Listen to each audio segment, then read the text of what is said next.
வேதத்தில் நாம் வாசிக்கும் போது पवित्र शास्त्र से हम पढ़ते हैं ஏசாயா தீர்க்கதரிசன புத்தகம் यशाया भविष्यद्वक्ता की पुस्तक அது 35வது அதிகாரம் उसके 35वां अध्याय ஏசாயா 35வது அதிகாரம் यशाया 35वां अध्याय அது 9வது வசனத்தை நீங்கள் வாசியுங்கள். उसके 9वां वचन पढ़िए.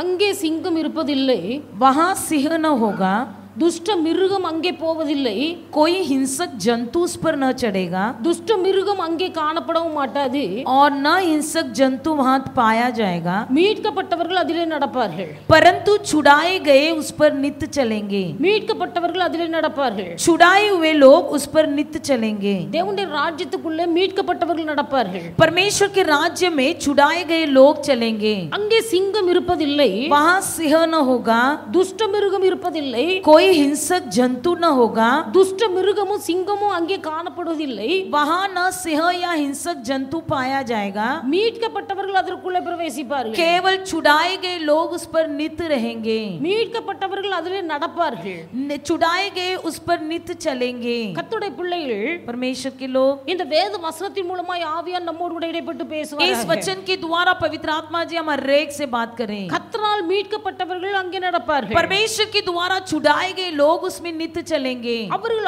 ஆனந்த களிப்புடன் பாடி அங்கே गंभीरமாய் வருகிறார்கள் என்று எழுதப்பட்டிருக்கிறது. लिखा गया है कि वे लोग जय जयकार करते हुए सियोन में आएंगे.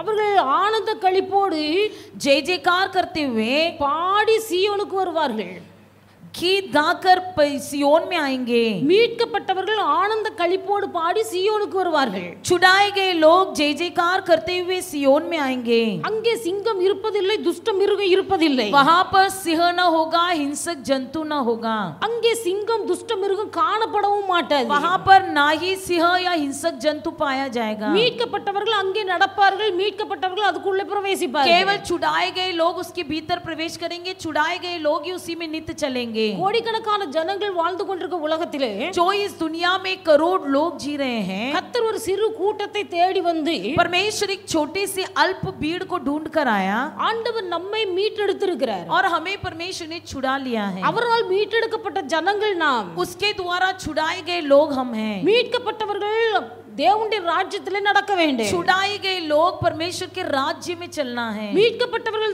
எருசலேம் சீயோனுக்குள்ளே காணப்பட வேண்டும், छुड़ाए गए लोग इस सियोन में दिखाई देना है. தேவனுடைய பிள்ளைகள் குறிப்பிட்ட சிலர் சொல்கிறார்கள் நாங்கள் சீயோனுக்கு போவோம் என்று, कुछ लोग कहते हैं कि हम सियोन में जाएंगे, நாங்கள் தான் சீயோனுக்குள்ளே பிரவேசிக்கிறவர்கள், हम लोग ही सियोन में प्रवेश करने वाले हैं, அவர்களுக்கு மட்டும்தான் சீயோனிலே இடம் என்று சொல்கிறார்கள், केवल हमको ही सियोन में स्थान है. தேவனுடைய பிள்ளைகள் கத்த சொல்லுகிறார், लेकिन परमेश्वर कहता है மீட்கப்பட்டவர்கள் அங்கே ஆனந்த களிப்புடன் பாடி சீயோனுக்கு வருவார்கள், छुड़ाए गए लोग वहां पर जय जयकार करते हुए आएंगे सियोन में. மீட்கப்பட்டவர்கள் छुड़ाए गए लोग, தேவனுடைய பிள்ளைகள் அங்கே சிங்கம் காணப்படாது, वहां पर सिंह न होगा, சிங்க துஷ்ட மனுஷர்கள் துஷ்ட மிருகங்கள் அங்கே காணப்படாது, वहां पर हिंसक जंतु न होगी. அப்ப சிங்கம் போன்ற சுபாவம் உடையவர்கள், जिनकी स्वभाव सिंह के समान है, துஷ்ட மிருகம் போன்ற சுபாவம் உடையவர்கள் அங்கே காணப்பட மாட்டார்கள், जिनकी स्वभाव हिंसक जंतु के समान है, वे लोग वहां दिखाई न देंगे. மீட்கப்பட்டவர்கள் छुड़ाए गए लोग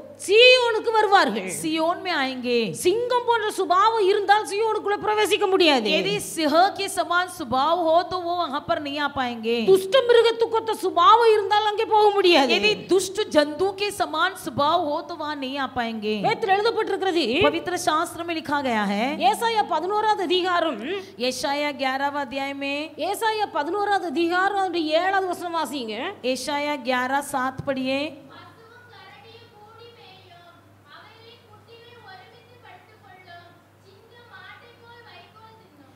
गाय और रिचनी मिलकर चरेगी, उनके बच्चे इकट्ठे बैठेंगे, और सिंह बैल के समान भूसा खाया करेगा. சிங்கம் மாட்டை போல் வைக்கோல் தின்னும், सिंह बैल के समान भूसा खाया करेगा. அங்கே சிங்கம் மாட்டை போல் வைக்கோல் தின்னும் என்று எழுதப்பட்டிருக்கிறது, यहाँ पर लिखा है कि सिंह बैल के समान भूसा खाया करेगा. உயிரோடு பறவைகளையோ அல்லது உயிரோடு பட்சிகளையோ மிருகங்களையும் அடித்து சாப்பிடக்கூடிய ஒரு சிங்கம் सिंह जो जीवित पशु या जीवित पक्षी को खाता है, இங்க மாட்டை போல புல்லை திங்கிறது. यहाँ पर लिखा है कि बैल के समान भूसा खाया जाएगा, மாட்டை போல வைக்கோல் திங்கிறது. बैल के समान जो है घास खाएगा। அப்போ தேவனுடைய பிள்ளைகள் இங்க சிங்கத்தின் சுபாவம் மாற்றப்படுகிறது. यहाँ पर सिंह का स्वभाव बदला जाता है, சிங்கத்தின் சுபாவம் மாற்றப்பட்டு இது மாட்டை போல சாதாரணமாக வைக்கோல் திங்கிறது. सिंह जो होता है वो बैल के समान भूसा खाने लगता है। அப்போ துஷ்ட குணம் மாறுகிறது.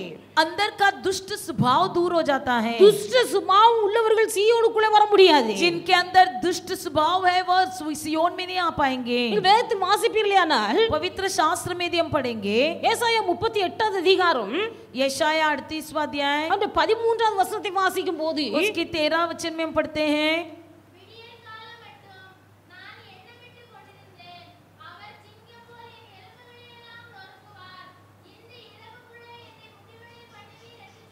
मैं भोर तक अपने मन को शांत करता रहा, वह सिंह के समान मेरी सब हड्डियों को तोड़ता है, एक ही दिन में तू मेरा अंत कर डालता है। எசேக்கியா ராஜாவை குறித்து நம்ம வேதத்தில் வாசிக்கிறோம். यहाँ पर हम हिजकिय्याह राजा के बारे में पढ़ते हैं। எசேக்கியா ராஜா வியாதிப்பட்டு மரணத்துக்கு ஏதுவா இருக்கிறார். हिजकिय्याह राजा जो था वो बड़े बीमार होकर मरने के योग्य पर था। கர்த்தர் ஏசாயா தீர்க்கதரிசி அனுப்பி परमेश्वर ने यशायाह भविष्यद्वक्ता को भेजा, நீர் உம்முடைய வீட்டு காரியத்தை ஒழுங்கு பண்ணும், நீர் மரித்து போவீர் என்று சொல்லி அனுப்பினார். तुम अपने घर की व्यवस्था करो, तुम जल्द ही मर जाओगे। இப்படிப்பட்ட இக்கட்டான சூழ்நிலையில் எசேக்கியா ராஜா கர்த்தரை நோக்கி முறையிடுகிறார். ऐसी विपत्ति परिस्थिति में हिजकिय्याह राजा जो है वो विनती करता है। கர்த்தரை நோக்கி முறையிட்ட போதிலும் जब उसने यहोवा से प्रार्थना किया, அவனுடைய இருதயத்திலே ஒரு பயம் இருக்கத்தான் செய்கிறது. फिर भी उसके मन में एक डर था। கர்த்தர் என் வீட்டு காரியத்தை ஒழுங்குபடுத்து என்று சொல்லிவிட்டார். परमेश्वर ने तो कह दिया कि मेरी घर की सब व्यवस्था कर दे, ஆனா கர்த்தர் சொன்னது எப்படி செய்வாரோ அப்படிங்கிற ஒரு குழப்பம் இருக்குள்ளே. उसके अंदर एक प्रकार की एक विलाप था कि ये कैसा होगा। கர்த்தருடைய விண்ணப்பத்தை கேட்டவருக்கு ஆயுசு நாட்களே 15 வருஷம் கூட்டி கொடுத்தார். परमेश्वर ने उसकी विनती सुना और उसके आयु के दिन में 15 साल बढ़ा कर दिया। ஆனால் இது எசேக்கியா ராஜா சொல்லுகிறார், इसलिए यहाँ पर हिजकिय्याह राजा कहता है, ராத்திரியோடு ராத்திரியா என் வாழ்க்கை முடிந்து போகுமோ, राती रात मेरा दिन समाप्त हो जाएगा என்று நான் பயந்து கொண்டிருந்தேன். ऐसे में डर रहा था। விடியற் காலம் மட்டும் நான் என்னை மீட்டு கொண்டிருந்தேன். भोर तक मैं अपने मन को शांत करता रहा, ராத்திரி முழுசு ஒரு குழப்பம், रात भर विलाप, விடியற் காலம் வரைக்கும் நினைச்சுக்கிட்டே இருக்கிறார். भोर तक सोचते बैठा है। அவர் என்னை சிங்கத்தை போல என் எலும்புகளை நொறுக்குவார் என்று நினைத்தேன். मैंने सोचा कि सिंह के समान मेरी सब हड्डियों को तोड़ देगा।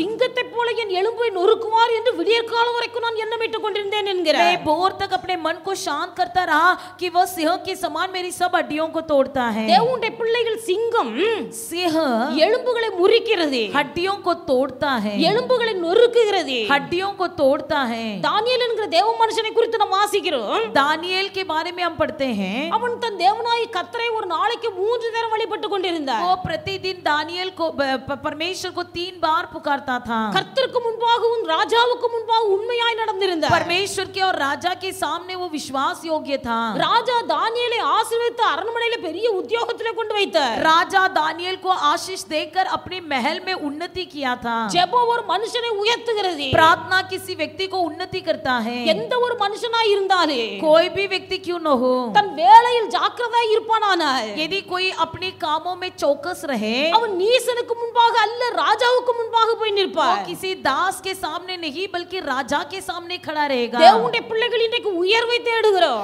आज के दिन हम उन्नति को चाहते हैं, உயர்வை எதிர்பார்க்கிறோம்.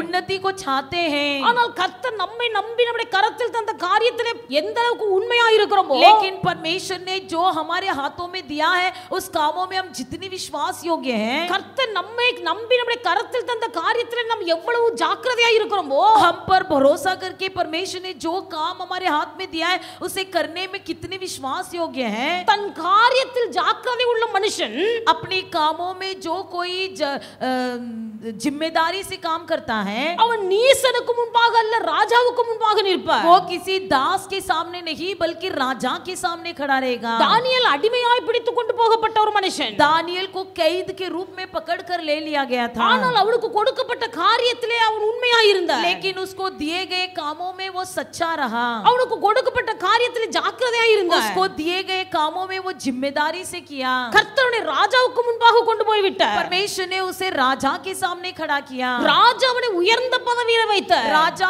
उसको ऊंचे पद दिया। அரண்மனையில் உள்ள எல்லாருக்கும் அவன் மீது கோபம். महल में जितने थे सबको उस पर गुस्सा। எப்படியாயிலும் அவன் மீது குற்றம் கண்டுபிடிக்க வேண்டும். किसी भी तरह दानियल पर दोष लगाना है। அவனை குற்றம் கண்டுபிடிப்பதற்காக முகாந்தரம் தேடிக் கொண்டிருந்தார்கள்.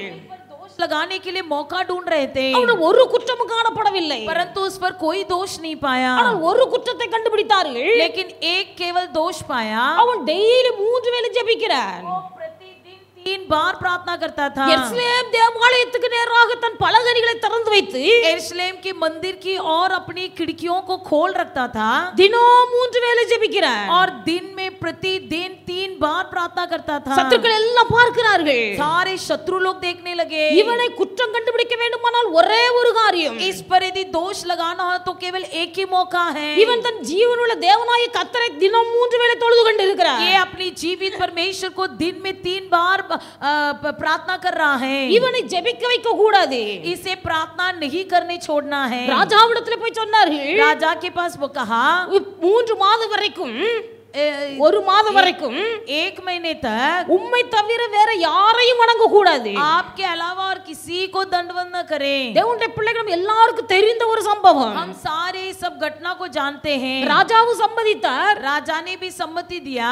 ஆனால் தானியேல் இந்த ராஜாவினால் வெளியிடப்பட்ட சட்டத்தை அறிந்தான். लेकिन दानियल ने जब जान लिया कि राजा ने यह आज्ञा निकाला है, சட்டம் ராஜாவால் பிறப்பிக்கப்பட்டது என்பதை அறிந்திருந்தும் वो ये जानकर कि राजा के द्वारा आज्ञा निकाली गई है, தேவனுடைய பிள்ளைகள் இந்த தானியேல் ராஜாவின் கட்டளையை ஏற்றுக்கொள்ள மறுத்தான். दानियल राजा की आज्ञा को न माना।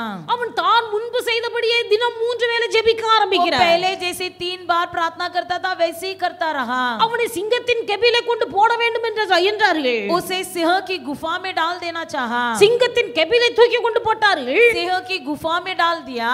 கர்த்தர் தூதனை அனுப்பி சிங்கத்தின் வாயை கட்டி போட்டார். परमेश्वर ने अपने दूतों को भेजकर उसके मुंह को बांध दिया। ராஜா அதிகாலமே வந்து பார்க்கிறார். राजा सवेरे आकर देखा தானியேல் அப்படியே ஜீவனோடு உயிரோடு இருக்கிறார். लेकिन दानियल वहां पर जिंदा बैठा हुआ है। தானியேல் சொன்னார், दानियल ने कहा, ராஜாவே, हे राजा, நான் உமக்கு முன்பாகவும் मैं तुम्हारे सम्मुख தேவனுக்கு முன்பாகவும் நான் எந்த நீதிகேடும் செய்ததில்லை. परमेश्वर के सम्मुख मैंने कोई धर्म का बिगाड़ा नहीं है। ஆனபடினாலே கர்த்தர் தம்முடைய தூதனை அனுப்பி சிங்கத்தின் வாயை கட்டி போட்டார். इसलिए परमेश्वर ने अपने दूतों को भेजकर सिंह के मुंह को बांध दिया है। தேவனுடைய பிள்ளைகள் தேவனுக்கு முன்பாகவும் மனுஷனுக்கு முன்பாகவும் நீதிகேடு செய்யாத வாழ்க்கை வாழ்ந்தால், यदि परमेश्वर के सामने और मनुष्य के सामने यदि कोई धर्म का बिगाड़ न करोगे, எப்பேற்பட்ட சத்துருடைய வாயை கர்த்தர் கட்டி போடுவார். किसी भी शत्रु के मुंह को परमेश्वर बांध देगा। தேவனுடைய பிள்ளைகளுக்கு விரோதமாய் எழும்புற எல்லா வாயையும் கர்த்தர் கட்டி போடுவார். परमेश्वर के लोगों के विरोध उठने वाले सारे शत्रुओं के मुंह को बांध देगा। கர்த்தர் இன்றைக்கு எதிர்பார்க்கிற காரியம் அதுதான். आज के दिन परमेश्वर भी वही चाहता है। கர்த்தருக்கு முன்பாகவும் மனுஷனுக்கு முன்பாகவும் நீதி உள்ள வாழ்க்கை வாழ வேண்டும். परमेश्वर के सामने और मनुष्य के सामने धर्म में जीवन बिताना है। ராஜாவுக்கு கோபம் வந்தது.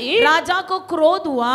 இந்த தானியேலை எவர்கள் கட்டி கொண்டு அந்த சிங்க கெபில போட்டார்களோ, जिन लोगों ने राजा को बांधकर सिंह की गुफा में डाला, அவர்களையும் அவர்கள் மனைவியையும் அவர்கள் பிள்ளைகளையும் தூக்கி கொண்டு சிங்க கெபில போட வச்சார். उनको और उनके पत्नी बच्चों को सिंह की गुफा में डाल दिया। வேதத்தில் எழுதப்பட்டிருக்கிறது, पवित्र शास्त्र में लिखा है, இவர்களுடைய சரீரம் சிங்க கெபியின் அடியில போய் சேருவதற்கு முன்பதாக उनका शरीर गुफा के अंदर गिरने से पहले ही சிங்கங்கள் எழுப்பி அவருடைய எலும்புகளை எல்லாம் நொறுக்கி போட்டது என்று எழுதப்பட்டிருக்கிறது. सिंह ने उन पर झपट मारकर उनकी सारी हड्डियों को तोड़ दिया। சிங்கம் எலும்புகளை நொறுக்குகிறது.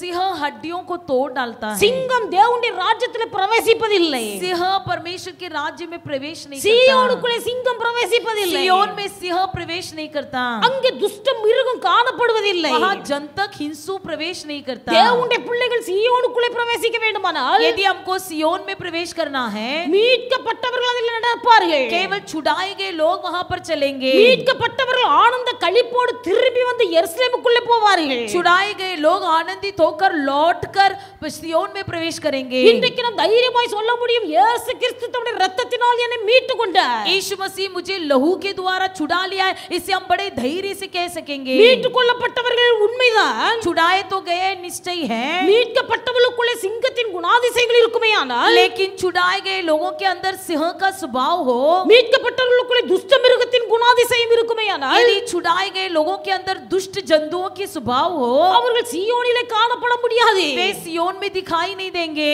அவர்களுக்குள்ளே ஆனந்த களிப்புள்ள பாட்டு வராது. उनके अंदर आनंद गीत नहीं आएगी, அவர்கள் மகிழ்ந்து கம்பீரமாய் தேவனுடைய ஆலயத்துக்குள்ளே சீயோனுக்குள்ளே வர முடியாது. वो जय जयकार करते हुए सिय्योन में प्रवेश नहीं कर पाएंगे। தேவனுடைய பிள்ளைகளுக்குள்ளே சிங்கத்தின் சுபாவம் மாற வேண்டும். परमेश्वर के लोगों के अंदर जो सिंह का स्वभाव है वो बदलना है। अनेक விசுவாசிகள் சிங்கத்தை போல மற்றவருடைய எலும்புகளை நொறுக்குகிறார்கள். आज कई विश्वासी लोग सिंह के समान दूसरों की हड्डियों को तोड़ डालते हैं। கர்த்தருடைய பிள்ளைகளுடைய வாயின் வார்த்தைகள் மற்றவருடைய இருதயத்தை நொறுக்க கூடாது. हमारी मुंह की बोली दूसरों की हड्डियों को तोड़ना नहीं है। எலும்பு முறிந்தால் எவ்வளவு வேதனை என்பது எலும்பு முறிந்தவர்களுக்கு தெரியும். जिनकी हड्डियां टूटी हुई है वो जानते हैं कि हड्डी का टूटना कितनी वेदनाजनक है। தேவனுடைய பிள்ளைகள் மற்றவர்களை நொறுக்குகிறவர்களாய் அல்ல, हम दूसरों को तोड़ने वाले नहीं, காயங்கட்டுகிறவர்களாய் காணப்பட வேண்டும். बल्कि दूसरों की घायलों पर पट्टी बांधने वाले बने। நீதிமொழிகள் 15வது அதிகாரம் 30வது வசனத்தில் நீங்கள் வாசிப்பீர்களானால், नीति वचन 15:30 में हम इस प्रकार पढ़ते हैं, நற்செய்தி எலும்புகளை புஷ்டியாக்கும் என்று எழுதப்பட்டிருக்கிறது. सुसंदेश जो है वो हड्डियों को पुष्ट कर देता है। நற்செய்தி எலும்புகளை புஷ்டியாக்கு,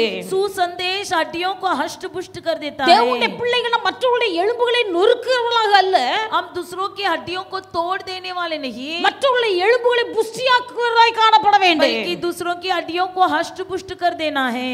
இது நற்செய்தி என்பது சுவிசேஷ வார்த்தை. सुसंदेश जो है ये सुसमाचार की बातें। இந்த சுவிசேஷத்தை மற்றவர்களுக்கு நாம் அறிவிக்கும் போது, जब ये सुसंदेश हम दूसरों को बताएंगे, இந்த நல்ல செய்தியை ஜனங்களுக்கு அறிவிக்கும் போது, इस अच्छा संदेश को हम लोगों को बताते समय அந்த வார்த்தை கேட்கிற மக்களுக்குள்ள பெரிய சந்தோஷம் உண்டாகிறது. उसे सुनने वालों के मन में बड़ा आनंद होता है। அவர்கள் கட்டப்பட்ட நிலைமையில இருப்பார்களேயானால் கட்டவிழ்க்கப்படுகிறார்கள். जब वो बंधे हुए परिस्थिति में रहते हैं तो उनकी बंधन खुल जाती है। இயேசு கிறிஸ்துவின் இரத்தத்தினால் மீட்கப்படுகிறார்கள். यीशु मसीह के लहू के द्वारा छुड़ाए जाते हैं। ஆனபடியால் தேவனுடைய பிள்ளைகள் ஒன்று அறிந்து கொள்ள வேண்டும். इसलिए परमेश्वर के लोग एक बात जानना है, சிங்கம் சீயோனிலே காணப்படாது, सिंह सिय्योन में दिखाई नहीं देगा, துஷ்ட மிருகங்கள் அங்கே காணப்படாது, दुष्ट मनुष्य दुष्ट जंतु वहां पर दिखाई नहीं देगा। சிங்கத்தின் சுபாவம் அல்லது துஷ்ட மிருகத்தின் சுபாவம் தேவனுடைய பிள்ளைகளுக்குள்ளே காணப்படக்கூடாது. जो दुष्ट जंतु का स्वभाव परमेश्वर के लोगों के अंदर नहीं होना है। இந்த சிங்கம் முதலாவது எலும்புகளை நொறுக்குகிறது. ये सिंह सबसे पहले मनुष्यों की हड्डियों को तोड़ डालता है। தேவனுடைய பிள்ளைகள் மற்றவருடைய இருதயத்தை நொறுக்குகிறவர்களாக அல்ல, காயங்கட்டுகிறவர்களாக இருக்க வேண்டும். दूसरों के मन को घायल करने वाले नहीं, बल्कि घायलों पर पट्टी बांधने वाले बनना है। இன்னைக்கு நம்முடைய வார்த்தை எப்படி இருக்கிறது? आज हमारी शब्द किस प्रकार है, நம்முடைய வாயின் வார்த்தைகள் எப்படி இருக்கிறது? हमारी मुंह की बोली किस प्रकार है। போவாஸ் என்கிற பெரிய சீமான் இருந்தார். बोवास नामक एक बड़ा धनी व्यक्ति था, அவனுக்கு வயல்வெளிகள் இருந்தது. उसके बड़ा खेती था। அவன் வயல்களில் நெல் பொறுக்கிறவர்கள் நிறைய பேர் இருந்தார்கள். वहां पर खेती में धान्य उठाने वाले बहुत लोग थे, நிறைய பேர் இருந்தார்கள். बहुत लोग थे। ஆனா திடீரென்று ஒரு நாள் ஒரு ரூத் அங்க புதுசா போய் இருக்கிறார். वहां पर एक दिन अचानक एक लड़की जो है नई कोई जान पहचान नहीं, एक रूत नाम की लड़की गई। அவள் மோவாபிய பெண்ணு, वो मोवाबी स्त्री थी, நகோமியுடைய மருமகள். नओमी का बहू थी। கஷ்டப்பட்ட போது திரும்பி வந்தார்கள் பெத்லெஹேமுக்கு. जब वो गरीबी में आए तो बेतलेहम लौट गए। போவாஸ் தன் வயல்வெளியை பார்க்கும்படியாய் கடந்து வந்தார். बोवास अपनी खेती में टहलने के लिए आया। அங்கே புதிதாய் ஒரு பெண்ணை பார்க்கிறார். वहां पर एक नई लड़की को देखा। தேவனுடைய பிள்ளைகள் போவாஸ் சொன்ன வார்த்தை என்ன? बोवास ने क्या कहा, இந்த பெண் பிள்ளை யாருடையவள் என்று கேட்கிறார். वो क्या पूछता, ये लड़की कौन है, இந்த பெண் பிள்ளை யாருடையவள்? ये लड़की कौन है। போவாஸ் நினைத்திருந்தால் வேற எந்த ஒரு வார்த்தையை சொல்லி கேட்டிருக்கலாம். यदि बोवास सोचता तो कुछ भी कह सकता था, இவ மோவாபிய பெண் தானே, ये तो मोवाबी स्त्री है, அவ புருஷன் செத்து போனானே, तेरा पति तो मर गया है, இப்ப மாமியாரோடு கூட இங்க வந்திருக்கிறாளே, तेरा बहू तेरे सास भी यहाँ पर आई हुई है, நீதானவா, तू ही तो है என்று கேட்டால், यदि ऐसा पूछा होता ரூத்துடைய இருதயம் உடைந்து போயிருக்கு. रूत का मन टूट जाता। தேவனுடைய பிள்ளைகள் போவாஸ் அப்படி சொல்லவில்லை. लेकिन बोवास ने वैसा नहीं कहा। மற்ற வேலைக்காரர்களோடு கேட்கிறார், दूसरे लोगों से पूछता है, இந்த பெண் பிள்ளை யாருடையவள், ये लड़की किसकी है। விசாரித்து पूछताछ करके தன்னுடைய ஆட்களோடு கூட அவனை தங்க சொல்லுகிறார். अपने लोगों के साथ उसको रहने को कहता है, தன்னுடைய ஆட்களோடு கூட சேர்ந்து நெல்லு பொறுக்க வைக்கிறார். अपने लोगों के साथ धान्य उठाने को रखता है. கர்த்தருடைய பிள்ளைகளுடைய வாயின் வார்த்தைகள் மற்றவர்களை நொறுக்க கூடாது. हमारी मुंह की बोली दूसरों को तोड़ना नहीं है. நம்முடைய வாயின் வார்த்தைகள் மற்றவருடைய இருதயத்தை காயங்கட்ட வேண்டும். दूसरों की हमारे मुंह की बोली दूसरों के मन में घायलों पर पट्टी बांधना है. எசேக்கியா சொல்லுகிறார், हिजकिय्याह क्या कहता है, உம்முடைய வார்த்தைகள் என் எலும்புகளில் அடைபட்டு இருந்தது. तुम्हारे वचन मेरे हड्डियों में बंद पड़ी हैं. உம்முடைய வார்த்தைகள் என் எலும்புகளில் அடைபட்டு அக்கினி போல எரிந்து கொண்டிருக்கிறது. तुम्हारा वचन मेरे हड्डियों में बंद पड़ा है और जल रहा है. அவர் தீர்க்கதரிசி. वो एक भविष्यद्वक्ता था. ஆனா தீர்க்கதரிசி भविष्यद्वक्ता அவருடைய வாயின் வார்த்தைகளை வெளிப்படுத்த கூடாது என்று அடக்கி கொண்டிருக்கிறார். अपने मुंह की बोली को बाहर न निकालने के लिए तम कर रखा है. நீங்கள் எரேமியா 20வது அதிகாரத்தை நீங்கள் வாசிப்பீர்களேயானால், यदि आप यिर्मयाह 20वां अध्याय में पढ़ोगे, அந்த இடத்துல எரேமியா 20வது அதிகாரம் 9வது வசனத்தில் சொல்லப்பட்டிருக்கிறது. वहां पर यिर्मयाह 20:9 में इस प्रकार लिखा है, உம்முடைய வார்த்தைகள் என் எலும்புகளில் அடைபட்டு எரிகிற அக்கினி போல இருக்கிறது. तुम्हारा वचन मेरे हड्डियों में तम कर जल रहा है. தேவனுடைய பிள்ளைகள் மற்றவர்களை சிங்கத்தை போல காயப்படுத்த கூடாது, நொறுக்க கூடாது. हम दूसरों के समान सिंह के समान दूसरों की हड्डियों को तोड़ना नहीं है. நற்செய்தி கொடுத்தவர்களை ஆறுதல் படுத்த வேண்டும். सुसंदेश देकर उसमें गांव को भरना है. நற்செய்திகளை சொல்லி அவர்களை குணமாக்குறது. सुसंदेश देकर उनको चंगा करना है. நாம் சொல்லுகிற ஒரு வார்த்தையுடைய இருதயத்திலே அல்லது அவருடைய எலும்புகளிலே அடைபட்டு அக்கினி போல எரிய வேண்டும். हमारी जो कहने वाले वचन उनके हड्डियों में ददकती हुई आग समान रहना है. எரேமியாவுடைய எலும்புகளிலே கர்த்தருடைய வார்த்தை அடைபட்டு அக்கினி போல எரிந்து கொண்டிருக்கிறது. यिर्मयाह के हड्डी में परमेश्वर के वचन ददकती हुई आग समान जल रहा था. தேவனுடைய பிள்ளைகள் இன்றைக்கு நம்முடைய எலும்புகள் எப்படி இருக்கிறது? आज के दिन हमारी हड्डियां किस प्रकार हैं? சரீர பிரகாரமாக நம்முடைய எலும்புகளிலே பலவீனப்பட்டு இருந்தாலே, शारीरिक प्रकार से भले ही हम हमारी शरीर में हड्डियों में निर्बलता है, தேவனுடைய பிள்ளைகள் வயதுக்கு ஏற்றாற் போல சரீரத்திலே பல வியாதிகள் இருந்தாலே, उम्र के हिसाब से कितनी बीमारी हो, நம்முடைய வாழ்க்கையில பலவீனங்கள் இருந்தாலே, भले हमारे शरीर में कई निर्बलता हो, அங்கே தாசன் சொல்லுகிறார், वहां पर दास कहता है, கர்த்தருடைய வார்த்தையின் எலும்புகளிலே அடைபட்டு அக்கினி போல எரிந்து கொண்டிருக்கிறது. परमेश्वर का वचन मेरे हड्डियों में ददकती हुई आग सा जल रहा है. மீட்கப்பட்ட தேவனுடைய பிள்ளைகளுடைய எலும்புகளிலே கர்த்தருடைய வார்த்தை அடைக்கப்பட்டிருக்க வேண்டும். छुड़ाए गए परमेश्वर के लोगों के हड्डियों में परमेश्वर का वचन तमा रहना है. அந்த வார்த்தை அக்னியை போல எரிந்து கொண்டிருக்க வேண்டும். वो वचन जो है एक ददकती हुई आग सा जलना है. அந்த அக்னியை போன்று எரிந்து கொண்டிருக்கிற வார்த்தை வெளிப்படும் போது, जब जलने वाला आग सा वचन प्रकट होगा, உயிரற்று உலர்ந்து போய் கிடந்த அந்த எலும்பு பள்ளத்தாக்கில கிடந்த எலும்புகள், जो कोई मुरझाया गया हुआ हड्डी और सूखी हड्डियां, தீர்க்கதரிசியுடைய வாயிலிருந்து புறப்பட்ட வார்த்தையை கேட்டபோது, भविष्यद्वक्ता के मुंह से निकली हुई वचन को जब सुना, எலும்பு பள்ளத்தாக்கில கிடந்த உயிரற்று உலர்ந்து போன எலும்புகள் எல்லாம் எழும்பி तराइयों में पड़ा हुआ सूखी हड्डियां भी खड़े हो गए, ஒன்று சேர்ந்து அவைகள் ஒரு பெரிய சேனையா எழும்பிச்சு. और सब एक होकर बड़ी सेना बन गई. தேவனுடைய பிள்ளைகள் நம்முடைய எலும்புகளிலே கர்த்தருடைய வார்த்தைகள் அடைபட்டு இருக்க வேண்டும். हमारे हड्डियों में परमेश्वर का वचन ददकती हुई आग सा तमा रहना है. நம்முடைய எலும்புகளிலே கர்த்தருடைய வார்த்தை அக்கினி போல பற்றி எரிந்து கொண்டிருக்க வேண்டும். हमारे हड्डियों में परमेश्वर का वचन एक आग सा जलना है. இந்த வார்த்தைகள் தான் மற்றவர்களை உயிர்ப்பிக்கும். ये वचन ही दूसरों को जिलाता है. ஆனபடினால கர்த்தருடைய பிள்ளைகள் சிங்கம் மற்றவர்களை நொறுக்குகிறது. इसलिए सिंह दूसरों की हड्डियों को तोड़ देता है. சிங்கம் மற்றவர்களை எலும்புகளை முறிக்கிறது. सिंह दूसरों की हड्डियों को तोड़ डालता है. இந்த சிங்கம் சீயோனிலே காணப்படாது.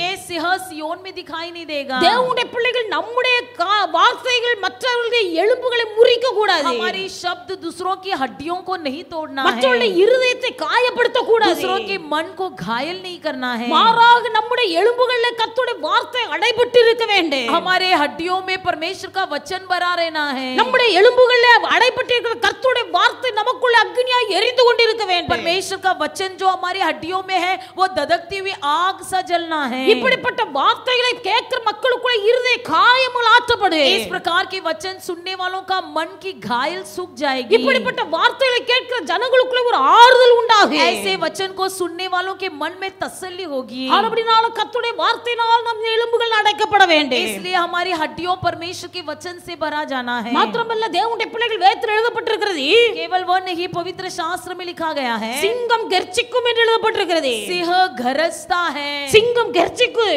सिंह गरजता है। ஆமோஸ் 3வது அதிகாரத்தில் நாம் வாசிக்கிறோம், खामोस 3 अध्याय में हम इस प्रकार पढ़ते हैं, சிங்கம் கர்ச்சிக்கிறது, सिंह गरजता है। தனக்கு ஆகாரம் கிடைக்க கூடாது என்று சொல்லி अपने जब भोजन नहीं मिलता है, காட்டிலே சிங்கம் கர்ச்சிக்காது இருக்குமோ? क्या सिंह नहीं गरजता? சிங்கம் ஒரு குகைக்குள்ள இருக்கிறது.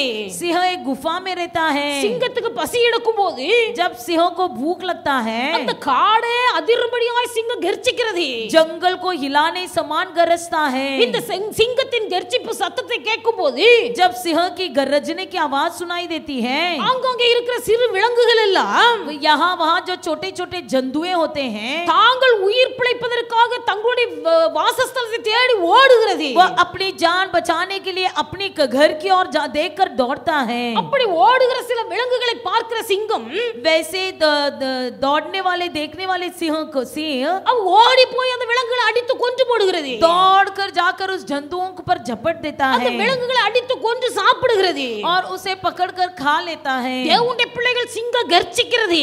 सिंह वहां पर गरजता है, தான் கர்ச்சிக்கிற கர்ச்சனையினால் மற்ற விலங்குகளை அடித்து சாப்பிடுகிறது. अपनी गरजने की आवाज से दूसरे जंतुओं को मारकर खा लेता है। தேவனுடைய பிள்ளைகள் நம்முடைய வாழ்க்கையில हमारे भी जीवन में அந்த சிங்கத்தை போல கர்ச்சிப்பு அல்ல, सिंह के समान गरजना नहीं, சிங்கத்தை போல ஒரு கர்ச்சிப்பு அல்ல, सिंह के समान गरजना नहीं। ஒரு இடத்துல சிங்கம் கர்ச்சிக்கும் என்று எழுதப்பட்டிருக்கு, ஒரு இடத்துல சிங்கம் கர்ஜனைக்கும் போட்டிருக்கு.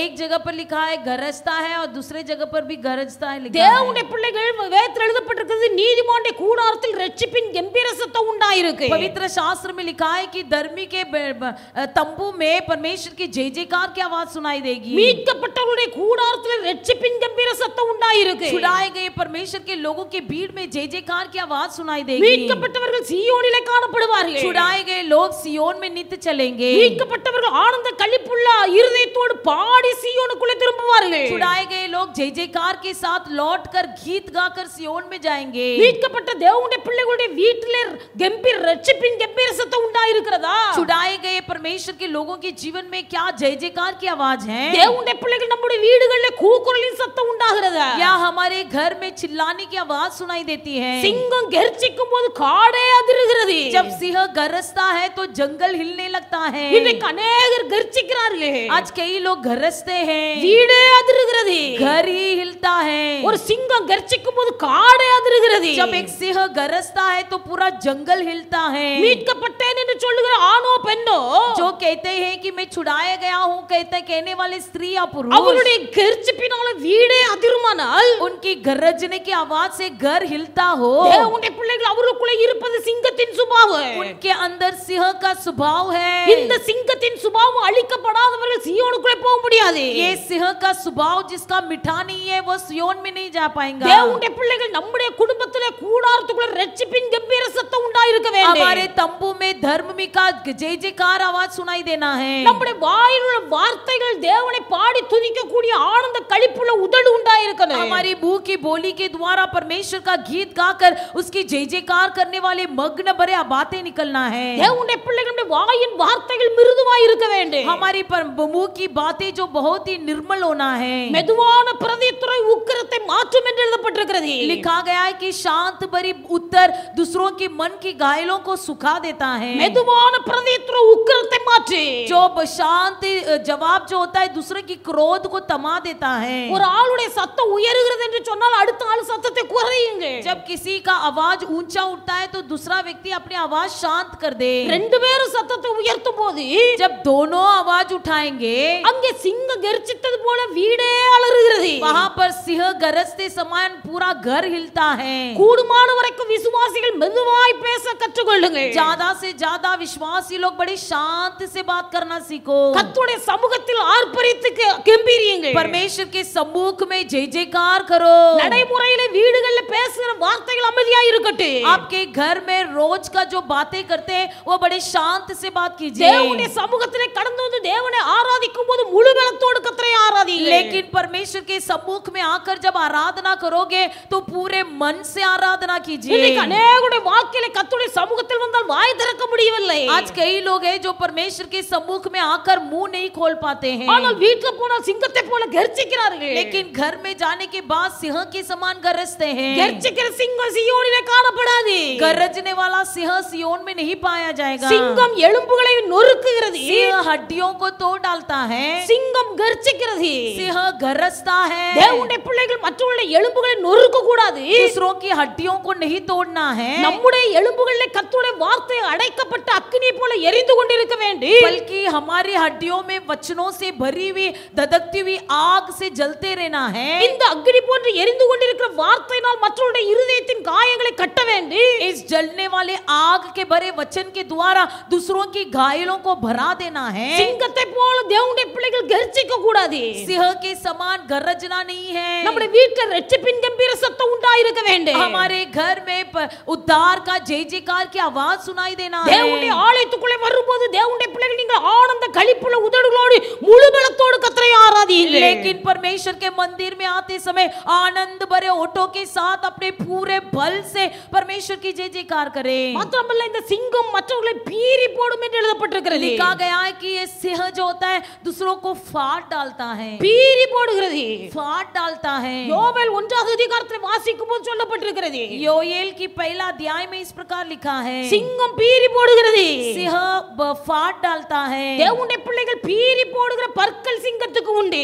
फाड़ डालने वाले सिंह दांत होते, सिंह को दांत होते हैं. இன்றைக்கு உலகத்திலே வாழ்ந்து கொண்டிருக்கிற தேவனுடைய பிள்ளைகள் आज के दिन परमेश्वर के लोग जो इस दुनिया में जी रहे हैं, அநேகருடைய வார்த்தைகள் சிங்கத்தை போல மற்றவர்களை பீறி போடுகிறதா இருக்கிறது. कई लोगों के शब्द दूसरों को फाड़ डालने के समान है. சிறுமையானவர்களையும் எளிமையானவர்களையும் பட்சிக்கிற பற்கள் இன்றைக்கு அநேகருக்கு இருக்கிறது. कई लोगों को, दीन व्यक्तियों को, गरीब व्यक्तियों को फाड़ डालने वाली दांत बहुत है. அதனால தான் வேதத்தில் எழுதப்பட்டிருக்கிறது. इसलिए पवित्र शास्त्र में लिखा है, ஒரு மனுஷன் எவ்வளவு ஞானத்தில் உயர்ந்தவனாய் இருந்தாலும் भले कोई व्यक्ति बड़ा ज्ञानवान क्यों न हो, அவன் ஏழையாய் இருந்தால், यदि वो गरीब हो, ஏழையாய் இருந்தால் அவனுடைய ஞானம் அசட்டை பண்ணப்படுகிறது. जो गरीब रहता है उसका ज्ञान भी तुच्छ माना जाता है. அவன் எவ்வளவு ஞானம் உள்ள மனுஷனாய் இருந்தாலும், भले वो कितने भी ज्ञानवान क्यों न हो, அவன் எளியவனாய் இருந்தால், यदि वो गरीब रहे, அவனுடைய ஞானம் அசட்டை பண்ணப்படுகிறது. उसकी ज्ञान तुच्छ जाना जाता है. இதுவும் மாயையும் மனதுக்கு சஞ்சலமாய் இருக்கிறது. ये भी व्यर्थ है और ये भी निकल जाएगा. அதுதான் உலகத்துல பழமொழி சொல்லுகிறார்கள். इसलिए दुनिया में एक ऐसी कहावत है எளியவன் சொல்லு அம்பலத்துல ஏறாது. कि गरीब व्यक्ति का बोली किसी जगह पर नहीं माना जाएगा.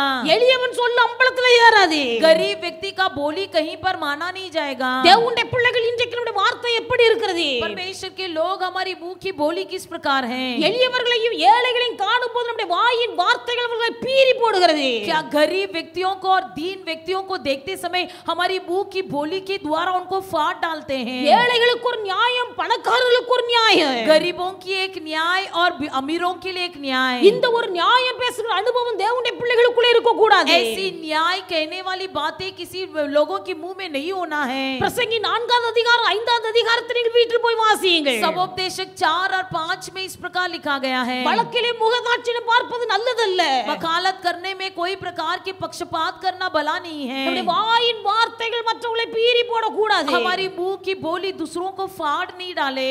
எளியவர்கள் பணக்காரர்கள் என்று சொல்லி பட்சபாதம் பார்க்க கூடாது. गरीब हो या अमीर हो कोई प्रकार के पक्षपात न करे. தேவனுடைய பிள்ளைகள் ஞானம் யாரிடத்திலிருந்து வெளிப்படும் என்பது நமக்கு தெரியாது. हम नहीं जानते कि किसके द्वारा ज्ञान प्रकट होगी. அது கர்த்தருடைய ஞானம் எளியவர்கள் மூலமாக வெளிப்படலாம். परमेश्वर का ज्ञान किसी गरीब व्यक्ति के द्वारा भी प्रकट हो सकती है. கர்த்தருடைய ஆலோசனை முதியவர்கள் மூலமாய் வெளிப்படலாம். परमेश्वर का सम्मति किसी वृद्ध व्यक्ति के द्वारा प्रकट हो सकती है. தேவனுடைய பிள்ளைகள் எளியவர்களை அசட்டை பண்ண கூடாது. इसलिए गरीब लोगों को कभी तुच्छ न समझे. முதியவர்களை கனம் பண்ண வேண்டும். वो वृद्ध व्यक्तियों का आदर करे. முதியவர்களுக்கு முன்பதாக எழுந்து நிற்க கற்றுக்கொள்ள வேண்டும். ज्येष्ठ व्यक्ति के सामने खड़ा रहना सीखो. இன்றைக்கு நம்ம ஆராய்ந்து பார்ப்போம். आज के दिन अपने आप को जांच कर देखिए. தேவனுடைய பிள்ளைகள் எளியவர்களை கண்டால் அவளை அற்பமாய் நினைக்கிறோமா? गरीबों को देखते समय क्या उनको हम तुच्छ जानते हैं? எளியவர்கள் என்னதான் ஞானம் பேசினாலும் भले गरीब व्यक्ति कितना भी ज्ञान भरे बातें कहे, அவருடைய வாயின் வார்த்தை காது கொடுத்து கேட்பதற்கு ஆட்கள் இருக்க மாட்டார்கள். उनकी बातों को सुनने के लिए कोई नहीं रहेगा.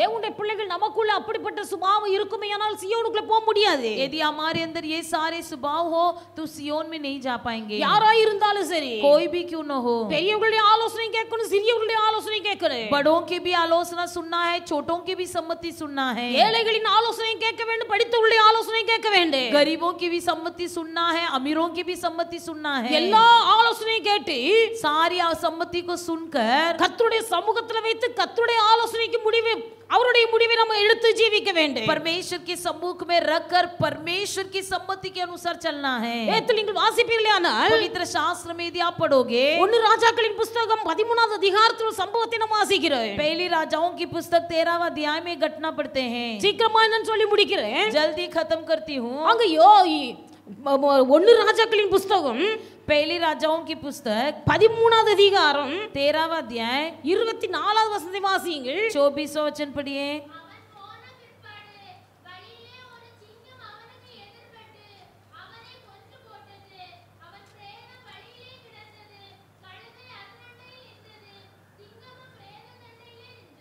யெரொபெயாம் என்கிற ராஜாவை குறித்து நம்ம வேதத்தில் வாசிக்கிறோம். यहाँ पर यरोबयाम नामक एक राजा के बारे में हम पढ़ते हैं. அந்த யெரொபெயாம் ராஜா கர்த்தருடைய பலிபீடத்திலே பலி செலுத்த நிற்கிறார். ये यरोबयाम धूप जलाने के लिए वेदी के पास खड़ा था. தேவனுடைய பிள்ளைகள் ராஜாக்களுக்கு எடுத்து ராஜாக்களுக்கு என்று வேலை கொடுக்கப்பட்டிருக்கிறது. राजा के लिए राजा का काम दिया गया है. ஆசாரியர்களுக்கு ஆசாரியர்களுக்குள்ள வேலை, याजकों को याजकों का काम दिया गया है. தீர்க்கதரிசிகளுக்கு தீர்க்கதரிசிக்கு ஏற்ற வேலை, भविष्यद्वक्ताओं को भविष्यद्वक्ता का काम दिया गया है. கர்த்தர் அவர்களுக்கு என்று வேலையை நியமித்து பிரித்து கொடுத்திருக்கிறார். परमेश्वर ने सबको अपना अपना काम दिया है. பலி செலுத்துவது ஆசாரியருடைய வேலை, बलि चढ़ाना याजकों का काम है. இந்த யெரொபெயாம் பலிபீடத்திலே பலி செலுத்துகிறார். लेकिन यहाँ पर हम देखते हैं कि यरोबयाम वेदी के पास खड़े होकर बलि चढ़ा रहा है. இப்ப கர்த்தருடைய வார்த்தை ஒரு தீர்க்கதரிசிக்கு வந்தது. अब परमेश्वर का वचन किसी भविष्यद्वक्ता को पहुंची. அந்த தீர்க்கதரிசி அந்த வழியாய் கடந்து வருகிறார். भविष्यद्वक्ता वहां से गुजरता है. யெரொபெயாம் பலி செலுத்துற பலிபீடத்தை பார்த்து, यरोबयाम जो वेदी के पास खड़ा था उसे देखकर,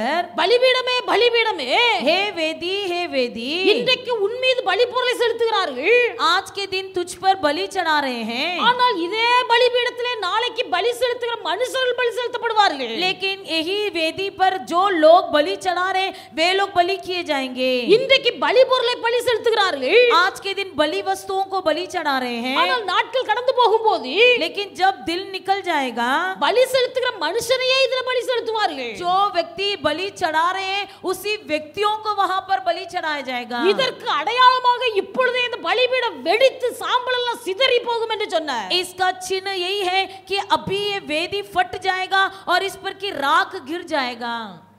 சொன்ன உடனே பலிபீடம் வெடித்து சாம்பல் எல்லாம் சிதறி போயிடுச்சு. जो ही कहा वो तुरंत वेदी फट गया और उसका सारी राख गिर गया. யெரொபெயாமுக்கு கோபம் வருது. अब यरोबयाम को गुस्सा आया. கையை நீட்டி கோபத்தோடு சொன்னார், वो गुस्से से अपने हाथ बढ़ाकर कहा, அந்த மனுஷனை பிடியுங்கள், उस व्यक्ति को पकड़ो, அந்த மனுஷனை பிடியுங்கள். उस व्यक्ति को पकड़ो. அது தேவனுடைய தீர்க்கதரிசி. वो परमेश्वर का भविष्यद्वक्ता है. தீர்க்கதரிசிக்கு விரோதமாய் தன் கையை நீட்டினார். भविष्यद्वक्ता के विरोध अपने हाथ को बढ़ाया. அந்த கரம் மடக்க முடியாதபடிக்கு அப்படியே நீண்டு போனது. और वो हाथ ज्यों का त्यों हो गया. தேவனுடைய பிள்ளைகள் கர்த்தர் பார்க்கிறார். परमेश्वर ने देखा, அவரவருக்கு என்று கர்த்தர் ஒவ்வொரு வேலையை பகிர்ந்து கொடுத்திருக்கிறார். सबको परमेश्वर हर एक को काम बांट कर दिया है. ஆசாரியன் செய்யக்கூடிய காரியத்தை ராஜா செய்ய முடியாது. याजक जो काम करता है वो राजा नहीं कर सकेगा. தீர்க்கதரிசிக்கு விரோதமாய் கை நீட்ட கூடாது. भविष्यद्वक्ता के विरोध हाथ नहीं बढ़ाना है. இப்ப கையை நீட்டினா கை மடக்க முடியல. हाथ को बढ़ाया लेकिन वो उसे नहीं निकाल पाया. இப்ப தீர்க்கதரிசில போய் சொல்லுகிறார், अब भविष्यद्वक्ता के पास जाकर कहता है, என் கை மடங்கும்படி எனக்காக ஜெபி. मेरा हाथ फिर से त्यों होने के लिए मेरे लिए प्रार्थना करो. தீர்க்கதரிசி ஜெபித்தான், நீண்டு போன கை மறுபடியும் மடங்கிறது. भविष्यद्वक्ता ने उसके लिए प्रार्थना किया, फिर से उसका हाथ जो फिर से ठीक हो गया. இப்ப இவருக்கு ஒரு சந்தோஷம். अब ये बड़ा आनंद हो गया. அந்த தீர்க்கதரிசியை கூப்பிட்டார், उस भविष्यद्वक्ता को बुलाया, எங்க வீட்டுக்கு வாங்க. मेरे घर आओ. வீட்ல வந்து சாப்பிட்டுட்டு தண்ணி குடிச்சிட்டு போகல. போகலாம். घर आकर खाना खा के जाइए. தீர்க்கதரிசி சொன்னார், तब भविष्यद्वक्ता ने कहा, உன் வீட்ல பாதி தந்தாலும் நான் வாங்க மாட்டேன். तेरे घर का आधा भी देगा तो मैं नहीं लूंगा. ஏன் என்று சொன்னால் கர்த்தர் என்னிடத்தில் சொல்லி அனுப்பினார், क्योंकि परमेश्वर ने मुझे कह भेजा है, நீ போகிற வழியாய் திரும்பி வரக்கூடாது. तू जिस रास्ते से जाएगा उस रास्ते से नहीं लौटना. நீ போகிற இடத்துல எங்கேயும் அப்பம் புசிக்க கூடாது, தண்ணீர் குடிக்க கூடாது. तू जहाँ भी जाएगा वहाँ पर ना रोटी खाना ना पानी पीना. கர்த்தர் என்னிடத்தில் சொல்லி அனுப்பினார். परमेश्वर यहोवा ने मुझे कहकर ही भेजा है. ஆனபடினால் நான் வந்த வழியாய் திரும்பாமல் इसलिए मैं जहाँ पर से आया वहाँ नहीं लौटूंगा, நான் வேறு வழியாய் திரும்புகிறேன் என்று சொன்னார். मैं दूसरे रास्ते से लौट जाऊंगा. இந்த வார்த்தையை அதே ஊர்ல இருந்த இன்னொரு தீர்க்கதரிசியுடைய குமாரர்கள் கேட்டுக்கொண்டிருந்தார்கள். ये शब्द को उसी गांव के दूसरे भविष्यद्वक्ता के पुत्रों ने सुन लिया. வேகமாய் ஓடினார்கள். वे लोग तुरंत दौड़ कर गए, தகப்பனிடத்தில் சொன்னார்கள், अपने पिता के पास बताया. இப்படி யெரொபெயாம் பலிபீடத்தில் பலி செலுத்திக் கொண்டிருக்கும் போது ऐसे जब यरोबयाम वेदी के पास खड़े होकर बलि चढ़ा रहा था, ஒரு தீர்க்கதரிசி வந்து இன்னென்ன பிரகாரம் சொன்னார். एक भविष्यद्वक्ता वहां पर आया और ऐसा ऐसा सब किया. பலிபீடம் வெடித்து சாம்பல் சிதறி போனது. वेदी फट गया और सारे राख गिर गए. இந்த வார்த்தை தன் தகப்பனிடத்தில் வந்து சொன்னபோது जब वो पुत्रों ने जाकर अपने पिता को बताया, அவரும் ஒரு தீர்க்கதரிசி. वो भी एक भविष्यद्वक्ता था. அவர் கேட்கிறார் பிள்ளைகளிடத்தில், वो अपने बच्चों से पूछता है, அந்த தேவ மனுஷன் எந்த வழியாய் போனார்? वो परमेश्वर का व्यक्ति किस रास्ते से गया? அவர் போன வழியை பார்த்து கொண்டிருந்தபடினால் वो जिस रास्ते से गया उसे वे लोग देख कर रखे थे. அவருடைய குமாரர்கள் தகப்பனிடத்தில் சொல்லுகிறார்கள், இந்த வழியாய் போனார். इसलिए वो बच्चे ने अपने पिता से कहा कि ये यही रास्ते से गुजरा. கழுதையின் மீது சேணம் வைத்து கட்டி தான் புறப்பட்டு போகிறார். गधे पर पार रखकर वो निकला है. கொஞ்ச தூரம் போன போது थोड़े दूर जाने के बाद அங்கே ஒரு கர்வாலி மரத்தடியிலே இந்த தேவதாசன் தீர்க்கதரிசி உட்கார்ந்து கொண்டிருக்கிறார். वहां पर एक झाड़ के नीचे ये भविष्यद्वक्ता बैठा है. இவர் போய் சொல்லுகிறார், वो जाकर कहता है, நீர் என் வீட்டுக்கு வந்து அப்பம் புசியும், तुम मेरे घर आकर रोटी खाकर என் வீட்டுக்கு जाना, வந்து தண்ணீர் குடித்து விட்டு போகு. मेरे घर आकर पानी पी के जाना. அந்த தீர்க்கதரிசி சொன்னார், तब वो भविष्यद्वक्ता ने कहा, கர்த்தர் என்னிடத்தில் சொல்லி அனுப்பின ஒரு காரியம், परमेश्वर ने मुझसे कह भेजा நீ है, போன வழியாய் திரும்ப கூடாது. तू जिस रास्ते से जाएगा उस रास्ते से नहीं लौटना. எந்த இடத்திலும் அப்பம் புசிக்க கூடாது, தண்ணீர் குடிக்க கூடாது. किसी भी जगह पर जाकर रोटी नहीं खाना, पानी नहीं पीना. கர்த்தர் என்னிடத்தில் சொல்லி அனுப்பினார். परमेश्वर ने मुझे कह भेजा है, ஆனபடினால் நான் உம்முடைய வீட்டுக்கு வர மாட்டேன். इसलिए मैं तुम्हारे घर नहीं आऊंगा. தேவனுடைய பிள்ளைகள் வேதத்தில் எழுதப்பட்டிருக்கிறது, पवित्र शास्त्र में लिखा है, இந்த பெத்தேலில் உள்ள ஒரு கிழவனான தீர்க்கதரிசி ये बेतेल का बूढ़ा नबी, அவன் சொல்லுகிறான், वो कहता है, கர்த்தர் உம்மிடத்தில் அப்படி சொல்லி இருக்கலாம், भले परमेश्वर ने आपके पास ऐसा बताया है, உம்மை போல நானும் ஒரு தீர்க்கதரிசி தான். तेरे समान मैं भी एक भविष्यद्वक्ता हूँ. என்னிடத்தில் கர்த்தர் சொன்னார், मुझसे परमेश्वर ने क्या कहा है, உம்மை அழைத்துக் கொண்டு என் வீட்டுக்கு வந்து உமக்கு ஆகாரம் கொடுக்க சொன்னார். तुझे ले जाकर मेरे घर में भोजन देने के लिए कहा है. தேவனுடைய பிள்ளைகள் அந்த வார்த்தையை நீங்கள் வாசிப்பீர்களேயானால், यदि आप उस शब्द को पढ़ोगे, அந்த கிழவனான தீர்க்கதரிசி वो बूढ़ा नबी, நீர் என் வீட்டுக்கு வந்து அப்பம் புசித்து இளைப்பாற வேண்டும் என்று சொல்லி கர்த்தர் என்னிடத்தில் சொன்னார் என்று பொய் சொன்னான் என்று எழுதப்பட்டிருக்கிறது. लिखा गया है कि तुम मेरे साथ आकर मेरे घर में आकर रोटी खाए और पानी पिए, ये यहोवा ने कहा बोलकर झूठ कहा. அவன் பொய் சொன்னான். झूठ कहा, அவன் பொய் சொன்னதை இவன் அறியவில்லை. झूठ कहा, इसे ये भविष्यद्वक्ता नहीं जाना. நம்மை போல அவனும் தீர்க்கதரிசி தானே. मेरे समान ये भी तो भविष्यद्वक्ता है. நம்பிக்கையோடு வீட்டுக்கு கடந்து போனான். भरोसा के साथ उसके साथ गया, அப்பம் புசித்து தண்ணீர் குடித்தான். रोटी खाया, पानी पिया. அவன் புறப்படுகிற நேரம் வந்தபோது जब निकलने का समय आया, கழுதையில சேணம் வைத்து கட்டி गधे पर काटी बांधी, இந்த தீர்க்கதரிசி அவனை அனுப்பி விட்டார். भविष्यद्वक्ता ने उसे भेज दिया. நடந்தது என்ன? क्या हुआ? தேவனுடைய பிள்ளைகள் வழியிலே ஒரு சிங்கம் எதிர்பட்டது. रास्ते में एक सिंह बैठा हुआ था.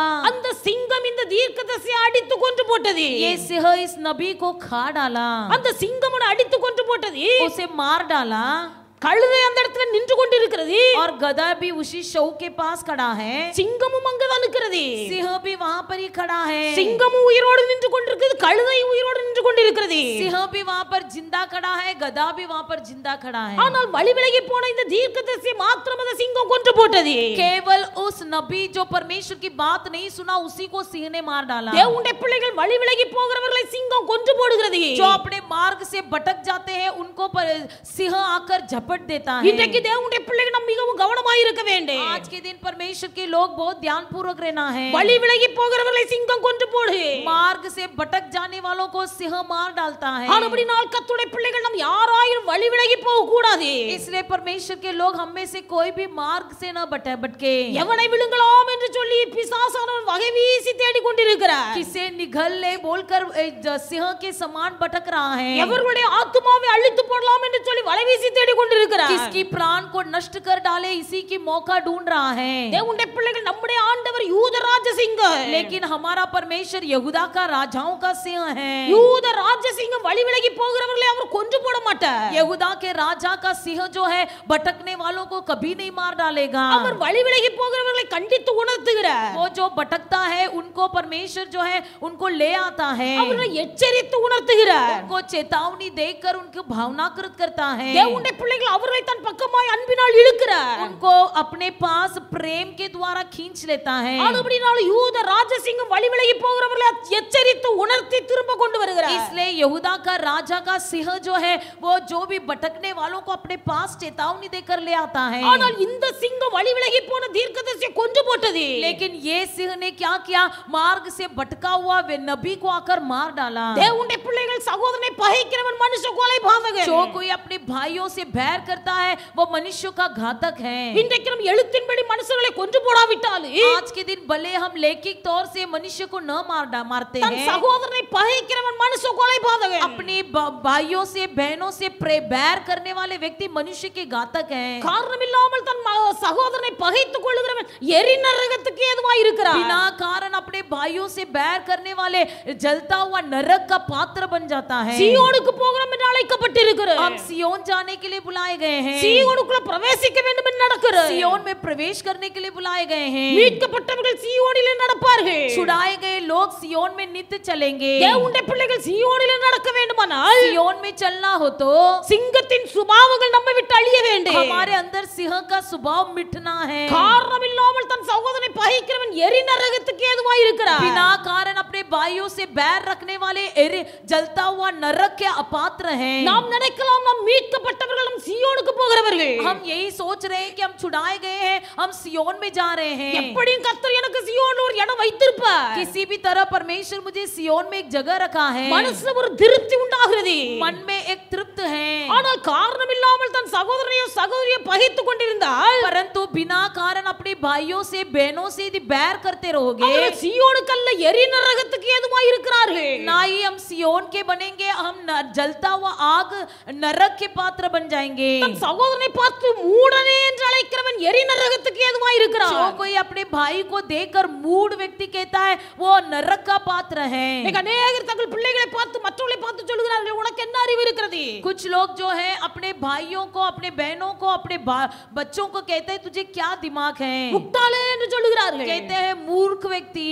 மூடனே, हे मूर्ख व्यक्ति, முட்டாளே, हे मूर्ख व्यक्ति, உனக்கு என்ன அறிவு இருக்கிறது. तेरे पास कौन सी जानकारी है. எனக்கு எல்லாம் தெரியும். मैं सब जानता हूँ. நீ சொல்லி நான் கேட்க வேண்டிய அவசியம் இல்லை. तू बोलकर मैं क्या सुनूं. தேவனுடைய பிள்ளைகள், परमेश्वर के लोग, ஒரு சிறு பிள்ளை நாகமானின் குஷ்டரோகத்திலிருந்து விடுதலை வாங்கி கொடுத்தார். एक छोटी लड़की नामान को कोड़ी से छुड़ाई. அடிமையாய் பிடித்து கொண்டு போகப்பட்ட ஒரு சிறு பெண் जो दासित्व के रूप में पकड़ी गई थी. அந்த நாகமானுடைய சரீரத்தில் இந்த குஷ்டரோகத்துக்கு ஒரு விடுதலை வாங்கி கொடுக்கிறார். नामान की शरीर में जो कोड़ी थी उसे वो चंगाई करने का रास्ता दिखाई. ஒரு சிறு பெண்ணன் एक छोटी लड़की மோசேயின் சரீரம் வைக்கப்பட்டிருந்த கூடையை பாதுகாத்துக் கொண்டிருந்தாள். जो मूसा को जो इस टोकरी में रखा गया था उसे संभाल रही थी. முழு இஸ்ரவேலையும் விடுவிப்பதற்கு ஒரு மேய்ப்பனை உருவாக்குவதற்கு காரணமாய் இருந்தாள். पूरे इजराइल को छुड़ाने के लिए एक चरवाहा को संभाली. சிறுவர் என்றோ பெரியவர்கள் என்றோ படிக்காதவர்கள் என்றோ ஏளனம் பண்ணாதீர்கள். छोटे हैं, बड़े हैं या पढ़े लिखे नहीं है बोलकर तुच्छ नहीं समझना. கர்த்தருடைய பிள்ளைகள் மனுஷ கொலைபாதகனாய் மாறக்கூடாது. मनुष्य का घातक न बने. மனுஷ கொலைபாதகனாய் மாறக்கூடாது. मनुष्यों का घातक न बने. ஆண்டவருடைய பிள்ளைகள் இன்றைக்கு சத்துருவானவன். परमेश्वर के लोग आज के दिन शत्रु நம்மை சுற்றி வந்து கொண்டிருக்கிறார். हमारी चारों ओर फिर रहा है. எப்பொழுது விழு விடுவான், कब निगल ले, எப்பொழுது அழிவான், कब मिट जाएगा, எப்பொழுது பெயர் முதற்கொண்டு இல்லாமல் போகும், कब उसका नाम निशाना तक नहीं रहेगा, அவன் சுற்றி சுற்றி வருகிறான். चारों ओर घूमते रहता है। தேவனுடைய பிள்ளைகள் மிகவும் கவனமாய் இருக்க வேண்டும். इसलिए परमेश्वर के लोग हम अधिक ध्यान पूर्वक रहना है। நேரம் இல்லாத காரணத்தினால நான் முடிக்கிறேன். समय न होने के कारण समाप्त करती हूँ। பிலேயாம் தீர்க்கதரிசி தேவனால் அபிஷேகம் பண்ணப்பட்ட ஒரு மனுஷன். बिलाम भविष्यद्वक्ता परमेश्वर के द्वारा अभिषेक किया हुआ व्यक्ति, அவன் ஆசீர்வதித்தால் ஆசீர்வாதம், சபித்தால் சாபம். यदि वो आशीर्वाद दे तो आशीर्वाद, श्राप दे तो श्राप। ஆனால் இப்பேற்பட்ட ஒரு மனுஷன், लेकिन इतनी महान व्यक्ति, தேவனுடைய பிள்ளைகள் சத்ருவானவன் இவனை வஞ்சித்து போட்டார். शैतान ने उसे भरमा दिया। அவனுக்கு கர்த்தர் ஒரு விசேஷித்த பலம் கொடுத்திருந்தார். परमेश्वर ने उसे एक विशेष बल दे रखा था। தகாத இடத்துல போய் உறவு வைத்தார். जहाँ पर रिश्ता नहीं रखना चाहिए वहाँ पर जाकर रिश्ता உனக்கு இருக்கிற रखा। இந்த மகாபலன் எதுல அடங்கி இருக்கிறது? तेरा ये बल किसके आधारित पर है? திரும்ப திரும்ப கேட்கிறாய். फिर से पूछा, 3 விசை கேட்கிறாய். 3 बार पूछा, 3 விசையும் சொன்னான் தவறான பதில். 3 बार भी गलत उत्तर दिया। ஒவ்வொரு நாள் இந்த ஸ்திரீ அலட்டி கொண்டே இருக்கிறாய். हर दिन वो उसे सता रही थी। வேதத்தில் எழுதப்பட்டிருக்கிறது, पवित्र शास्त्र में लिखा है, தேவனுடைய பிள்ளைகள் இந்த சிம்சோன், ये सिमशोन, அவனுடைய ஆத்மா சாகிற அளவுக்கு விசனப்பட்டது என்று எழுதப்பட்டிருக்கிறது. उसका प्राण जो है निकाला जा रहा था, उतनी वो सता रही थी। சாகிற அளவுக்கு அவனுடைய ஆத்மால ஒரு பெரிய விசனம். उसकी प्राण में इतनी एक बिछड़ने वाली समान एक सताना। அவனுடைய சரீரத்தில் இருந்த பலனுக்கு காரணம் என்ன என்பதை சொல்லிட்டா. शरीर का बल का कारण क्या है उसे बता दिया। பிசாசு அவனை முற்றிலுமாய் ஆளுகை கொண்டு அவன் கண்கள் பிடுங்கப்பட்டு வேடிக்கை பொருளாய் மாறி போனான். शैतान उसे पूरी तरह से घेर लिया और उसकी आंखें निचोड़े गए और एक मजाक का वस्तु बन गया। தேவனுடைய பிள்ளைகள் மிகவும் கவனமாய் இருக்கணும். परमेश्वर के लोग हम अधिक ध्यान पूर्वक रहें। கர்த்தர் உங்கள் ஒவ்வொருவரை அழைத்திருக்கிறார். हर एक को परमेश्वर ने बुलाया है। கர்த்தர் உங்கள் ஒவ்வொருவரை அழைத்திருக்கிறார். आप हर एक को परमेश्वर ने बुलाया है। கர்த்தர் உங்கள் ஒவ்வொருவருக்கும் தீர்மானங்களை தந்திருக்கிறார். आप हर एक को परमेश्वर ने एक निर्णय दिया है। கர்த்தர் உங்களுக்கு ஒரு பிரதிஷ்டை தந்திருக்கிறார். आप हर एक को परमेश्वर ने एक प्रतिष्ठा दिया है। தேவனுடைய பிள்ளைகள் உங்கள் பிரதிஷ்டையை நீங்கள் இழந்து போக கூடாது. आप अपनी प्रतिष्ठा को खो न दें। உங்கள் அழைப்பை நீங்கள் மறந்து போக கூடாது. अपनी बुलावा को भूल न जाएं। ஆண்டுடைய சமூகத்திலே தேவனுடைய பிள்ளைகள் முழங்கால் படியிடுங்கள். परमेश्वर के सम्मुख में घुटना टेकिए। உங்கள் அழைப்பை இழந்து போகும்படியாய், आपकी बुलावा को भूल जाने के लिए, உங்கள் பிரதிஷ்டையை நீங்கள் காத்துக்கொள்ளாதபடிக்கு அதை உடைத்து போடும்படியாய், आपकी प्रतिष्ठा को तोड़ डालने के लिए பிசாசானவன் शैतान எவனை விழுங்கலாமோ என்று किसे निगले इसी विचार के साथ வகை தேடி சுற்றி கொண்டு இருக்கிறார். केवल मौका देखते हुए ढूंढ रहा है। தேவனுடைய பிள்ளைகள் சிங்கம் எலும்புகளை நொறுக்குகிறது. सिंह हड्डियों को तोड़ डालता है। சிங்கம் எலும்புகளை நொறுக்குகிறது. सिंह हड्डियों को तोड़ डालता है। சிங்கம் கர்ச்சிக்கிறது. सिंह हर गरजता है। சிங்கத்தின் பற்கள் பீறி போடுகிறது. सिंह के दांत फाड़ डालते हैं। வழி விலகி போகிற தீர்க்கதரிசியை கொன்று போட்டது. मार्ग से भटक जाने वाले भविष्यद्वक्ता को मार डाला। மாத்திரமல்ல, அபிஷேகம் பண்ணப்பட்ட மனுஷன் அழைப்பை இழந்து போகக்கூடிய அளவுக்கு கிரியை செய்கிறது. बल्कि अभिषेक पाया हुआ व्यक्ति अपने अभिषेक को खो देने के समान शैतान काम करता பிரதிஷ்டை है। பண்ணப்பட்ட ஒரு மனுஷன் தன் பிரதிஷ்டையை உடைக்கிற அளவுக்கு கிரியை செய்து கொண்டிருக்கிறது. प्रतिष्ठा किया गया हुआ व्यक्ति अपनी प्रतिष्ठा को तोड़ देने के समान शैतान தேவனுடைய कार्य करता சமூகத்திலே है। நீங்கள் உங்களை அர்ப்பணியுங்கள். परमेश्वर के सम्मुख में अपने आप को சிங்கத்தின் समर्पण சுபாவங்கள் என்ன என்பதை நாம் ஆராய்ந்து பார்த்து, कीजिए। सिंह का स्वभाव क्या है इसे हमने ध्यान किया। சிங்கம் எலும்புகளை நொறுக்கி போடுகிறது. सिंह किसी की हड्डियों को तोड़ डालता है। தேவனுடைய பிள்ளைகள் நாம் மற்றவர்களை நொறுக்கிறவர்களா இருக்க கூடாது, மற்றவருடைய காயம் கட்டுறவர்களா இருக்க हम வேண்டும். दूसरों की हड्डियों को तोड़ने वाले नहीं बल्कि दूसरों की घावों पर घाव बांधने वाले बनना है। சிங்கம் கர்ச்சிக்கிறது. सिंह गरजता है। சிங்கம் கர்ச்சிக்கும் போது காடே அதிருகிறது. सिंह गरजते समय सारा जंगल हिलने लगता தேவனுடைய है। பிள்ளைகள் நம்முடைய வாயில கர்ச்சனை உண்டாக கூடாது. हमारे मुंह से गरजने की आवाज न सुनाई நம்முடைய दे। கூடாரத்துக்குள்ள ரெட்சிப்பின் கம்பீர சத்தம் உண்டாயிருக்கிறது. हमारे घरों में उद्धार के, हमारे तंबू में उद्धार की जय நம்முடைய जयकार की आवाज கூடாரத்துக்குள்ள सुनाई दे। ரெட்சிப்பின் கம்பீர சத்தம் உண்டாயிராதபடிக்கு அதை கெடுக்கும்படியாய் சாத்தான் கர்ச்சனை உண்டாக்குகிறார். हमारे हमारी घरों में उद्धार की जय जयकार की आवाज न सुनाई देते हुए गरजने की आवाज सुनाई दे रही है। இந்த சாத்தானுடைய பற்கள் மனுஷங்களை பீறி போடுகிறது. शैतान की दांत लोगों को फाड़ डालता है। தேவனுடைய பிள்ளைகள் இன்றைக்கு நியாயத்திலே முகதாட்சணியம் பண்ணி ஏழைகளை பீறி போட கூடாது. आज के दिन न्याय में कोई प्रकार की पक्षपात करके किसी को फाड़ नहीं डाले। வழி விலகி போன தேவ மனுஷனை கொன்று போட்டது. मार्ग से भटका गया हुआ परमेश्वर के व्यक्ति को मार डाला। தேவனுடைய பிள்ளைகள் நம்முடைய ராஜசிங்கம் யூத ராஜசிங்கம் இயேசு. हमारा यहूदा का राजा सिंह हमारा यीशु है। அவர் வழி விலகி போகிறவங்களை கொன்று போட மாட்டார். वो मार्ग से भटकने वालों को मार डालने नहीं मार डालेगा। சிற்றிட்டு உணர்த்தி மறுபடியும் தன் பட்சத்திலே இழுக்கிறார். फिर से वो उसे अपने पक्ष में ले लेता है। தேவனுடைய பிள்ளைகள் இன்றைக்கு நாம் எப்படி இருக்கிறோம்? आज के दिन हम कैसे हैं? எவனை விழுங்கலாம் என்று சொல்லி சாத்தான் வகை தேடி சுற்றி திரிந்து கொண்டிருக்கிறார். निगलने से मौका ढूंढते हुए शैतान घूम रहा है। தேவனுடைய பிள்ளை நீ உன் அழைப்பை இழந்து போக வேண்டும் என்று சாத்தான் சிங்கம் போல வலை வீசி தேடி திரிகிறார். आपकी बुलावा को भुला देने के लिए शैतान मौका ढूंढ रहा है। உன் பிரதிஷ்டையை நீ உடைத்து போட வேண்டும் என்பதற்காக சிங்கம் உன்னை வலை வீசி தேடி கொண்டிருக்கிறார். आपकी प्रतिष्ठा को तोड़ देने के लिए शैतान मौका ढूंढ रहा है। தேவனுடைய பிள்ளை சிங்கத்தின் காரியங்களுக்கு எச்சரிக்கையா இருங்கள். सिंह की बातों से सावधान रहो।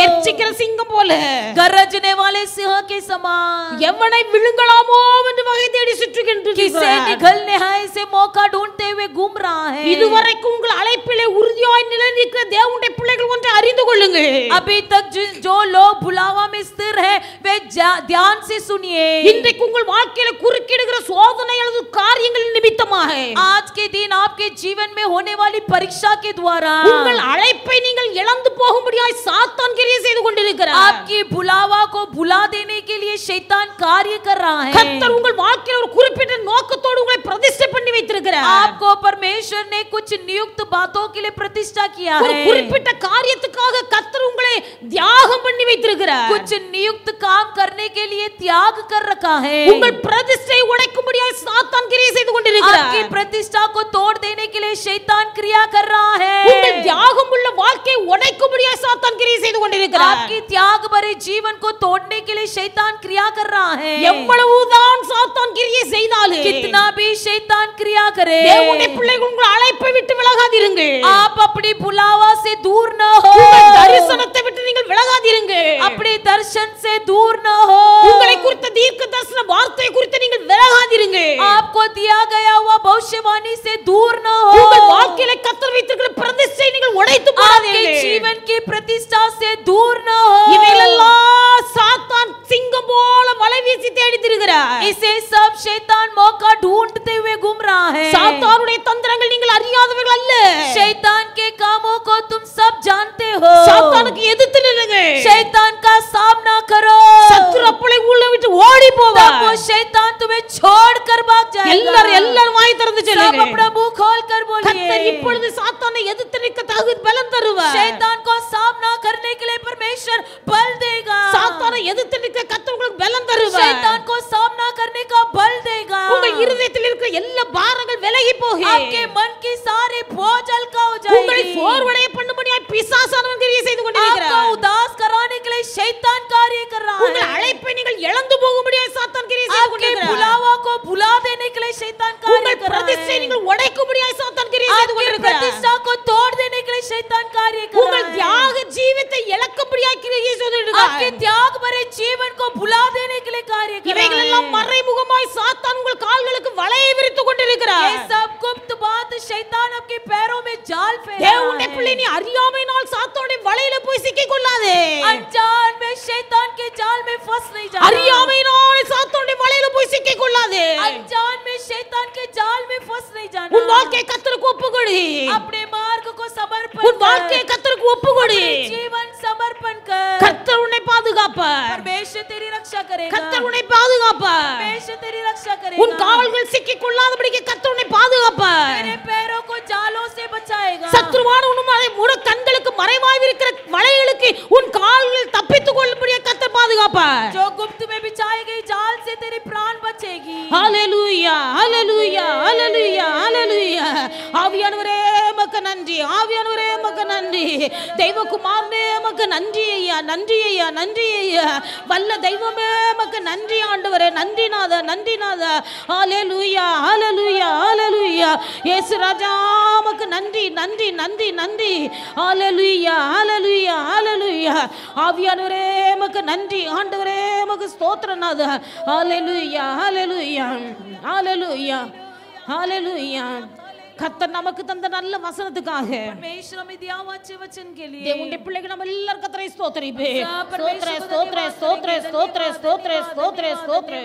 சிங்கத்தின் சுபாவங்கள் என்ன என்பதை நாம் தியானித்து, सिंह का स्वभाव क्या है इसे हमने ध्यान किया. சிங்கத்தின் சுபாவத்தை அறிந்து சாத்தானுக்கு எதிர்த்து நிற்க सिंह के स्वभाव को जानकर हम उसका विरोध और सामना करने के கர்த்தர் लिए ஒவ்வொருவருக்கு கிருபை தரும்படியா परमेश्वर हमारे रे को अनुग्रह देने के लिए நம்ம எல்லாரும் கர்த்தரை ஸ்தோத்திரிப்பே. हम सब परमेश्वर ஸ்தோத்திர को ஸ்தோத்திர धन्यवाद ஸ்தோத்திர देंगे, ஸ்தோத்திர धन्यवाद, ஸ்தோத்திர. धन्यवाद. மீட்கப்பட்டவர்கள் அதன் ஒளியிலே நடப்பார்கள். छुड़ाए गए परमेश्वर की ज्योति में चलेंगे. மீட்கப்பட்டவர்கள் ஆனந்த களிப்புடன் சீயோனுக்கு திரும்பி வருவார்கள். छुड़ाए गए लोग आनंद के जय जयकार करते हुए सियोन இயேசு जाएंगे. கிறிஸ்துவின் இரத்தத்தினால் மீட்டெடுக்கப்பட்ட தேவனுடைய பிள்ளைகள் यीशु मसीह के लहू से छुड़ाए गए ஆனந்த परमेश्वर के களிப்போடு लोग சீயோனுக்கு திரும்பி வர வேண்டுமானால் आनंद की जय जयकार करते हुए परमेश्वर के भवन में आना है. तो சிங்கத்தின் சுபாவங்கள் நமக்குள்ள இருக்க கூடாது. सिंह का स्वभाव हमारे भीतर न हो. துஷ்ட மிருகங்களுடைய சுபாவம் நமக்குள்ள இருக்க கூடாது. दुष्ट जंतु का स्वभाव हमारे भीतर न हो. பரிசுத்த ஆவியானவர் ஒவ்வொரு நாளும் உணர்த்துவாராக. पवित्र आत्मा जी हर एक दिन हमारी महसूस करें. எல்லாரும் கர்த்தரை ஸ்தோத்திரிப்பே. हम सब परमेश्वर को ஸ்தோத்திர धन्यवाद ஸ்தோத்திர करेंगे. ஸ்தோத்திர ஸ்தோத்திர ஸ்தோத்திர ஸ்தோத்திர. धन्यवाद के सम्मुख में इकट्ठे हुए रे को आशीष कीजिए. மீட்கப்பட்ட தேவனுடைய பிள்ளைகள், छुड़ाए गए परमेश्वर के लोग, இயேசு கிறிஸ்துவின் இரத்தத்தால் விடுவிக்கப்பட்ட தேவனுடைய यीशु मसीह के பிள்ளைகள், लहू के द्वारा छुड़ाए गए परमेश्वर के लोग. பிள்ளைகளுக்குள்ளே சிங்கங்களின் சுபாவங்கள் आपके காணப்படக்கூடாது. बच्चों के भीतर सिंहों का स्वभाव न हो. துஷ்ட மிருகங்களுடைய சுபாவங்கள் दुष्ट காணப்படக்கூடாது. जंतुओं का स्वभाव न हो. உம்முடைய பிள்ளைகளை உம்முடைய இரத்தத்தினால் கழுவி மீட்டர்கள். अपने बच्चों को लहू के द्वारा परमेश्वर अब छुड़ा लीजिए. சீயோனுக்கு ஆனந்த களிப்போடு திரும்பி வரக்கூடிய தகுதி உள்ள பாத்திரங்களாய் மாற்று. सियोन की और आनंद की जय जयकार करते हुए लौट आने के विषय परमेश्वर अब सहायता कीजिए. பிள்ளைகள் கொடுத்த காணிக்கைகளை கர்த்தர் அங்கீகரித்து बच्चों ஆசீர்வதி. ने दिए हुए दान को परमेश्वर आप ग्रहण कीजिए और आशीष உம்முடைய कीजिए. நல்ல நாமத்தை आपके மகிமைப்படுத்து. अच्छे नाम को महिमा எங்களை कीजिए. தாழ்த்தி உம்முடைய கரங்களில் आपके हाथों में அர்ப்பணிக்கிறோம். नम्र होकर समर्पण करते हैं. இரட்சகர் இயேசுவின் நாமத்தில் ஜெபிக்கிறோம் उद्धारकर्ता பிதாவே. यीशु मसीह के नाम से मांगते प्यारे पिता. ஆமென். आमीन. என் ஆத்துமாவே கர்த்தரை ஸ்தோத்திரி, என் உள்ளமே பரிசுநாமத்தை ஸ்தோத்திரி. என் ஆத்துமாவே கர்த்தரை ஸ்தோத்திரி. கர்த்தர் செய்த சகல உபகாரங்களையும் மறவாதே. ஆமென். நம்முடைய கர்த்தராகிய இயேசு கிறிஸ்துவின் கிருபையும், हमारा पिता परमेश्वर यीशु मसीह का अनुग्रह, பிதாவாகிய தேவனுடைய அன்பு, पिता परमेश्वर का प्रेम, பரிசுத்த ஆவியானவருடைய அந்யோன்ய पवित्र आत्मा जी ஸ்நேகமும் का अन्योन्य सहभागिता இன்றும் என்றும் சகல நாட்களிலும் आजकल सदा सर्वदा நம் அனைவரோடு கூட हमारे இருப்பதாக. सबके संग रहे. ஆமென். आमीन. அல்லேலூயா, हालेलुया, அல்லேலூயா, हालेलुया, அல்லேலூயா. हालेलुया. கர்த்தர் உங்களை எல்லாரையும் ஆசீர்வதிப்பார். परमेश्वर आप सबको आशीष करे. ஆமென்.